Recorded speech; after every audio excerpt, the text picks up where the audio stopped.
Assalamualaikum warahmatullahi wabarakatuh. Jumpa kembali bersama Aventador 007. Kira-kira 4 hari yang lalu ya, ada seorang dokter, yaitu Dr. Ahmad Utomo, yang mana beliau seorang ahli molecular cancer dari Universitas Yarsi. Beliau merasa terpanggil untuk turut serta memberikan ilmunya berkaitan dengan isu yang dikembangkan oleh para opini maker mengenai wajibnya para Sadah Sayyid Syarif Ba'alawi untuk melakukan uji DNA dalam memastikan keabsahan nasabnya. Banyak pakar telah menjelaskan bahwa hal itu tidak bisa digunakan. Secara fikih itu diharamkan, dan secara ilmu DNA belum bisa dipastikan juga mengenai haplogrup Ibrahimi, itu masih sebatas mitos juga, belum ada kepastian haplogrupnya.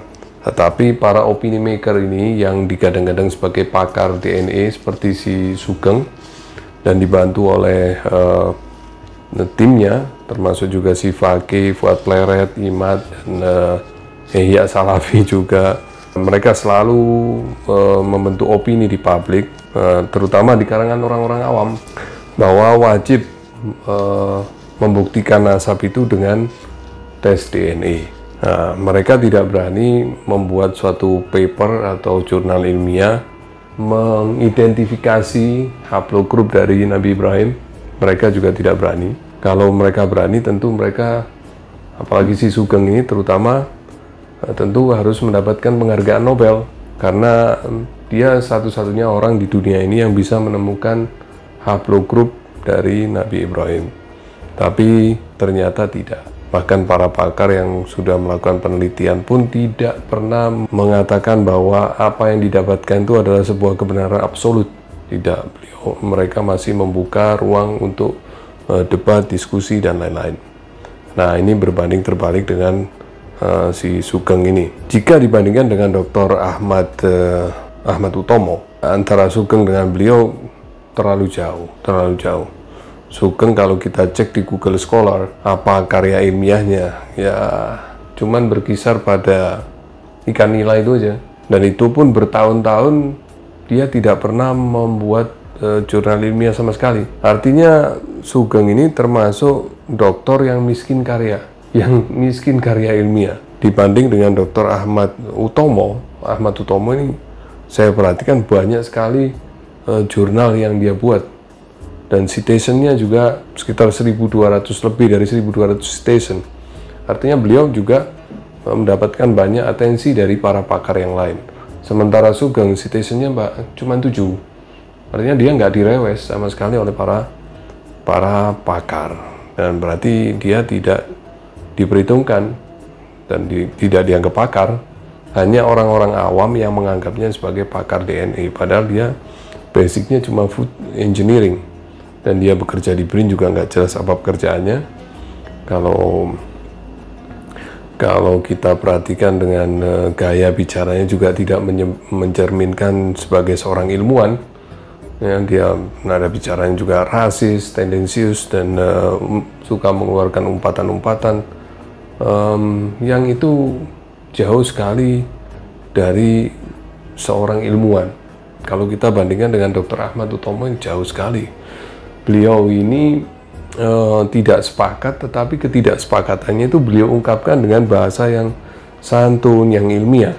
Beliau tidak sepakat dengan opini yang diedarkan oleh para penjajah DNA ini. Saya sebut mereka opini maker karena mereka tidak punya basic kredensi di apa yang mereka kampanyekan.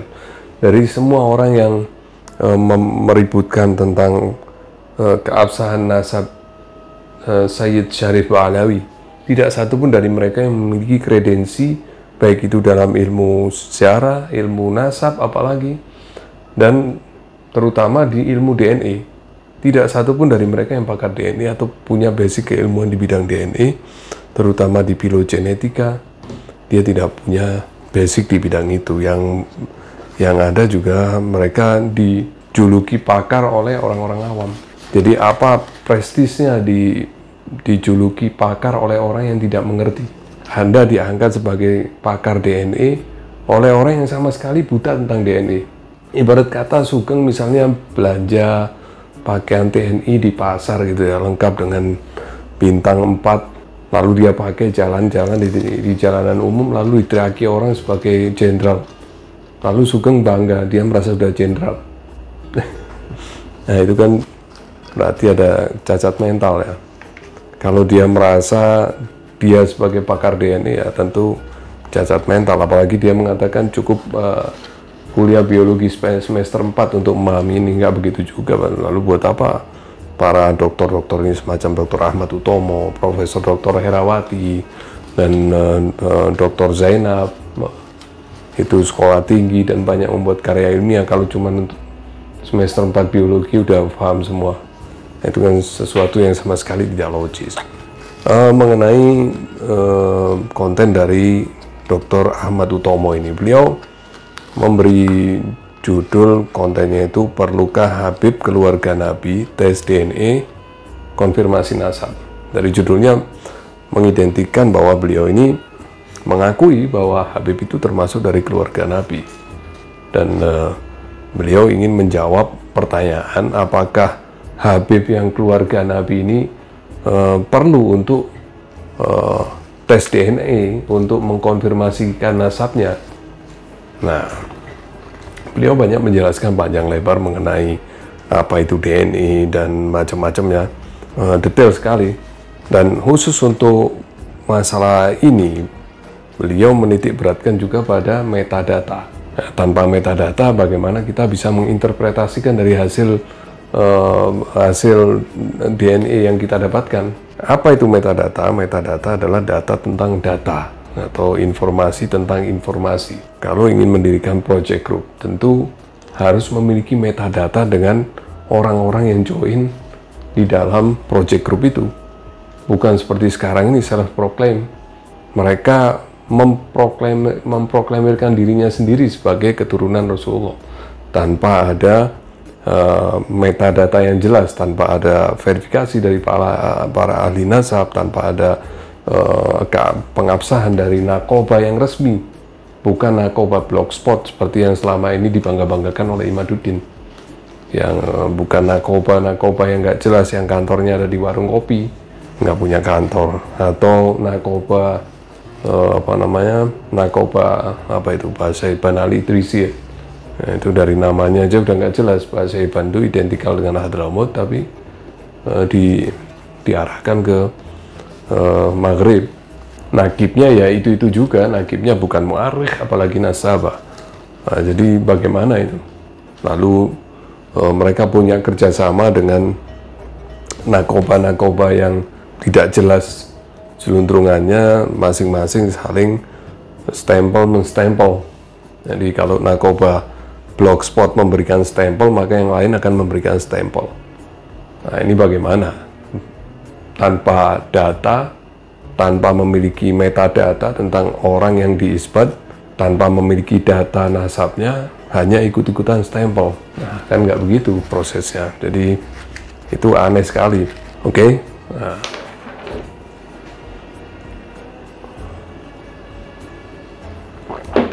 Dan dalam menganalisa tentang genetika dari Ibrahim ini, tentu harus memahami dulu peta dari bangsa Arab ini.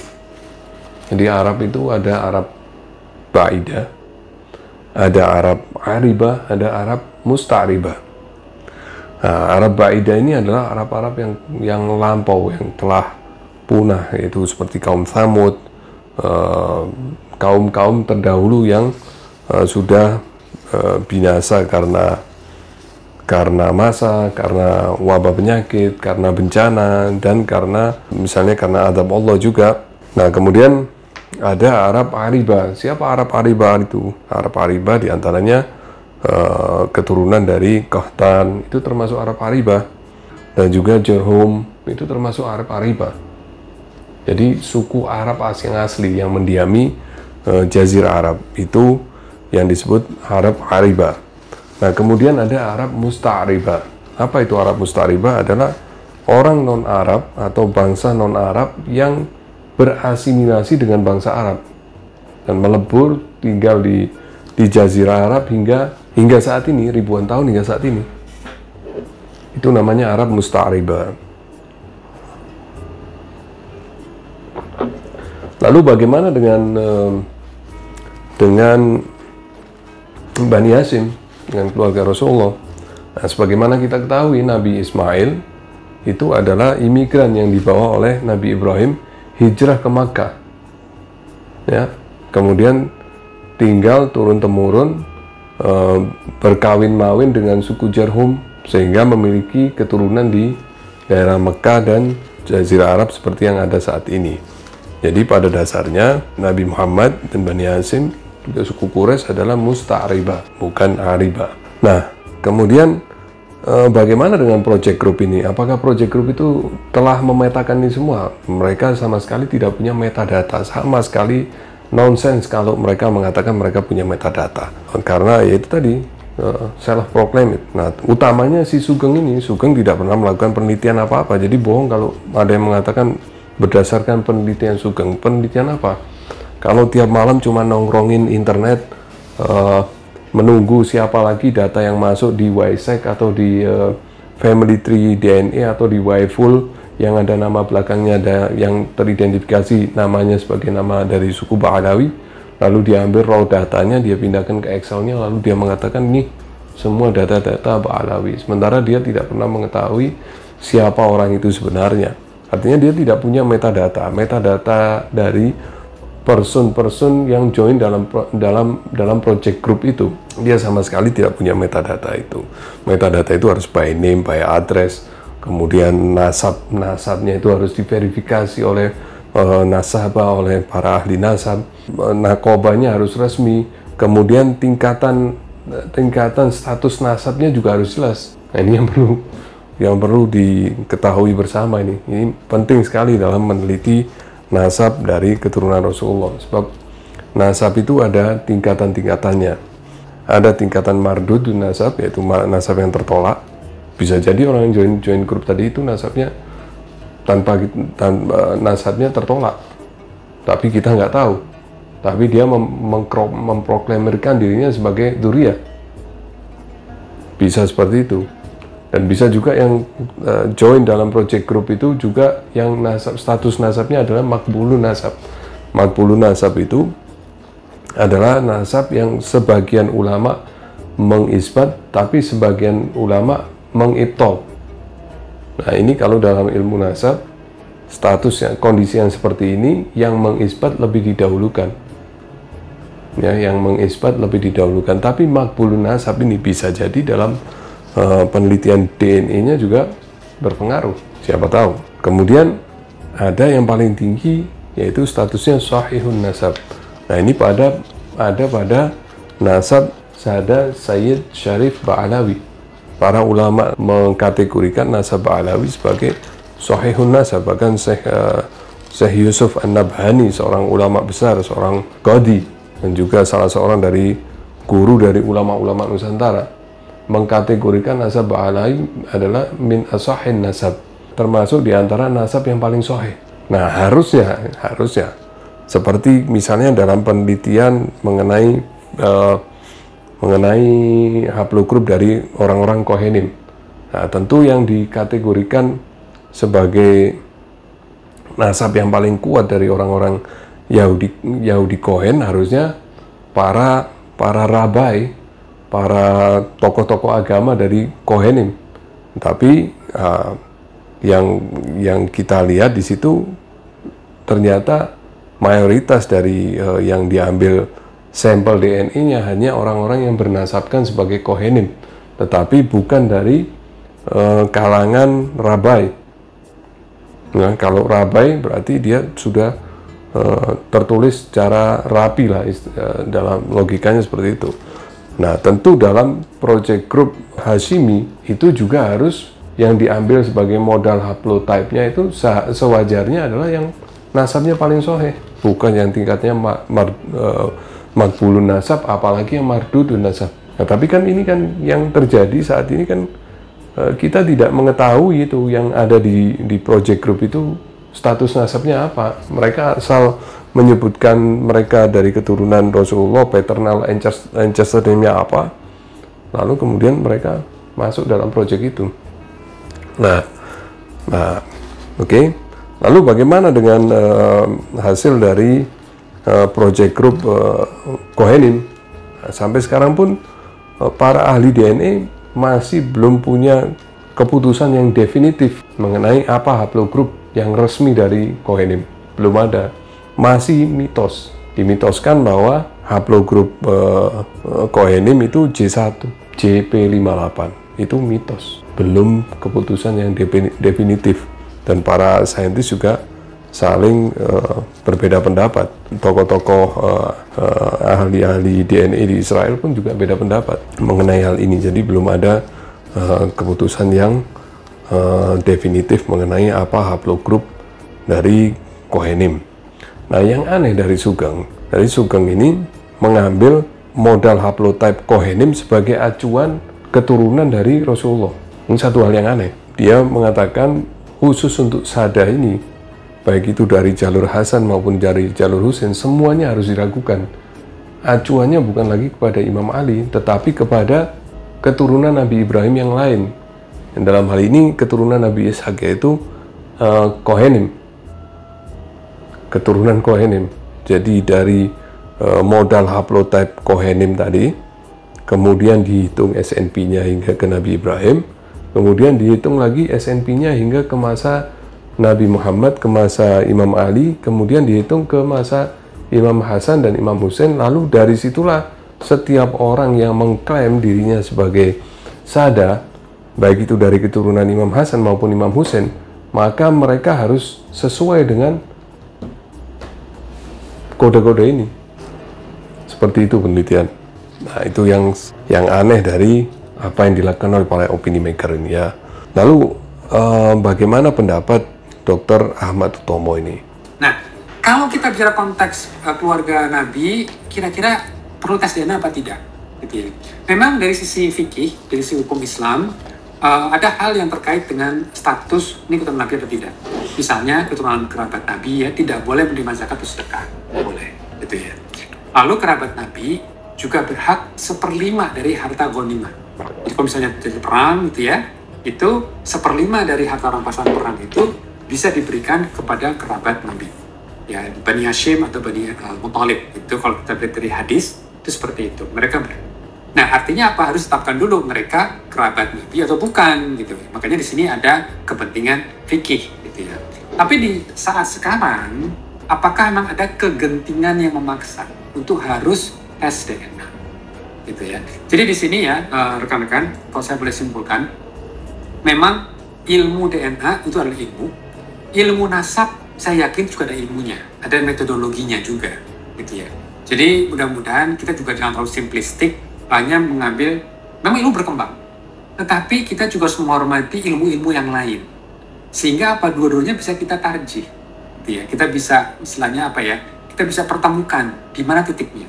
Karena bisa jadi kita mungkin missing something gitu kan, laju mutasi dari kromosomnya seperti apa, apakah memang ada keunikan yang mungkin kita belum temukan, itu bisa menjelaskan, mengkompromikan. Maka project dari apa yang disebut dengan project Bani Hashim, Bani Quraisy gitu ya, kalau yang saya tangkap ini masih work in progress. Kecuali mungkin nanti terbit artikel ilmiah yang sudah melakukan peer review, sudah dicek oleh sesama ilmuwan bahwa mereka yang direkrut untuk ikut dalam proyek ini sudah punya nasab yang artinya betul-betul jelas, gitu ya. Mereka betul-betul punya standar kriteria nasab yang sangat ketat, gitu ya. Nah, dari sini nanti kita bisa cek lagi dengan data DNA-nya. Maka data DNA tidak bisa berdiri sendiri. Jadi kita juga harus hati-hati dalam menetapkan atau menafikan, ya. Karena kalau kita lihat dari si kualitas DNA, itu juga penting. Maka jangan sampai kita, tadi sudah saya sampaikan simplistik, itu gali kuburnya saja untuk menetapkan. Memang kalau misalnya kita bicara secara kontemporer, ya, misalnya korban kecelakaan hari ini sudah dikuburkan, gitu kan, ya kita bisa gali lagi. Karena masih kontemporer, masih di saat sekarang, zaman sekarang. Makanya tes DNA itu sangat bagus, akurasi sangat baik, kalau kita bicara untuk yang sejaman, untuk saat ini, gitu. Sementara kalau kita bicara yang sudah masa lampau, nah ini kan akhirnya tergantung lagi bagaimana nih kita bisa menetapkan nasab ini, gitu ya. Karena kan mungkin metodenya dulu belum ada komputer, belum ada biometrik, gitu kan, mungkin lebih sulit, gitu kan. Sementara kita juga nggak bisa mengakses rewards data yang sangat bagus dari jenazah, apalagi yang sudah meninggal ratusan atau bahkan ribuan tahun yang lalu. Untuk estimasi, iya. Tapi kalau harus menetapkan sampai ke sosok tertentu, nah itu menjadi sangat sensitif. Maka kalau saya kata Pak Ahmad, apakah perlu tes DNA? Jawaban singkat saya, belum perlu. Jelas ya. Jadi kesimpulan dari beliau, belum perlu. Ya, salah satu alasannya, ini yang ada di project group ini, metadatanya lemah sekali. Kemudian mengenai ilmu DNA, terutama yang DNA ancestry ini, masih banyak misteri yang belum kita ketahui. Apa yang kita ketahui tentang DNA ini masih baru, masih sedikit, masih sangat luas sekali yang masih harus dipecahkan, terutama juga mengenai DNA ancestry untuk mengetahui leluhur yang jaraknya sampai ribuan tahun ke atas. Itu masih banyak hal yang belum kita ketahui, termasuk hitungan laju mutasi itu juga belum akurat juga, ya kan? Nah, terbukti banyak anomali, baik itu ketika para saintis mengambil statistik dari Kohenim yang diambil sampel DNA-nya, ternyata banyak anomali di situ bertebaran di banyak sekali haplogroup. Ada berapa ini? Kalau saya perhatikan ada 21 haplogroup bertebaran untuk orang-orang Kohenim aja. Dan C1-nya hanya 46%. Bagaimana kita membaca 46% itu sebagai 100% itu satu hal yang aneh. Dan 46% itu dipaksakan kepada semuanya, termasuk kepada keluarga Rasulullah SAW. Itu baru keluarga Rasulullah. Sementara Rasulullah sendiri bagian dari keturunan Adnan. Dan dari Bani Adnan itu banyak sekali kabilah-kabilah. Ada Bani Tamim dan lain-lain. Saya kemarin melihat di salah satu project group ada dari Bani Tamim, marganya Al-Amudi.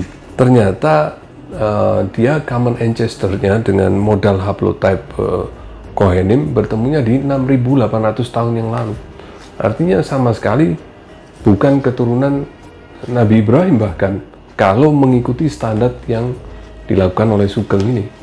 Jadi yang menjadi korban bukan hanya Sadaba Alawi yang akan massal di kick out, tetapi juga dari Bani Adnan pun bakal banyak sekali yang di kick out. Dan seperti tadi kita dengar dari Dr. Ahmad Utomo, beliau sangat menghormati sekali keilmuan, baik itu ilmu DNA maupun ilmu nasab. Nah, sementara Sugeng, bagaimana kita lihat komentar-komentarnya, dia menghina ilmu nasab, mengatakan ilmu nasab cuman fosil kayak atau apa kayak. Silakan teman-teman nilai sendiri. Seperti Sugeng itu bisa dikatakan sebagai seorang ilmuwan yang layak kita perhitungkan ucapannya atau hanya sekedar opini maker. Oke, saya kira itu dulu yang bisa saya sampaikan. Insya Allah kita akan berjumpa kembali dalam waktu yang lain. Wassalamualaikum warahmatullahi wabarakatuh.